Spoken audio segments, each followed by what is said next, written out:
Ayan guys, bumaba na tayo sa bus. Ulan guys, basa na yung semento, medyo maambon-ambon na. Hindi pa. Hindi ko alam kung ambon to, ulan na kasi, nababasa na rin ako eh. Kaya last year walang ulan na ganito guys. Ang ginagawa lang nila dati sa site sila, cloud seeding sila dati.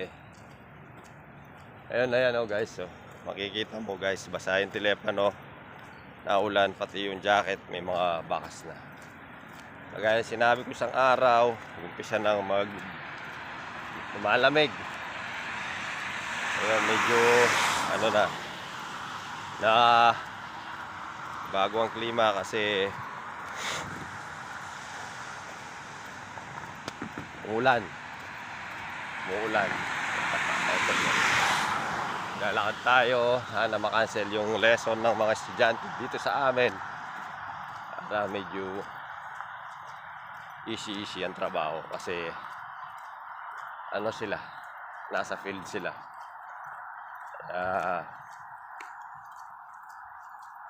Ayun, malayo-layo pa ilalakarin ko, sa kabila pa ako tatawid. Maambon-ambon. Sana buo tong ambon na to hanggang doon sa amin. Para yun nga, maka-rest ng konti. Hindi man sinasabing rest pag yung sandali, puno yung ng kalsada rito. Yung drainage. Hindi kasi nasisip-sip. Kasi mababaw yung drainage dito. Hingay ng kalsada sa tubig.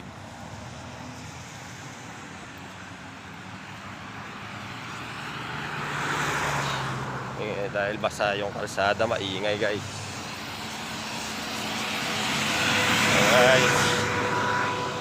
Lagi po tayo mag-iingat. Guys, ipopromote ko nga pala sa aking ito pong aking video, ipopromote ko po sina Rosemary Hernandez. Guys, pakipollow po sila. Saka si Julibet Palomares. Guys, pakipollow po sila. Mga mabait po yan. Nagbibigay po ng tala. Hindi naman po natin sinasabing ano po tayo doon sa pamimigay. Pakipollow na lang po guys, tulungan po tayo. Kaya po na sinabi doon sa content creator, wag po tayong mamili ng ipapollow. Yeah guys, bawal po yan kay Lolo. Okay guys, tawid na tayo. Bye bye.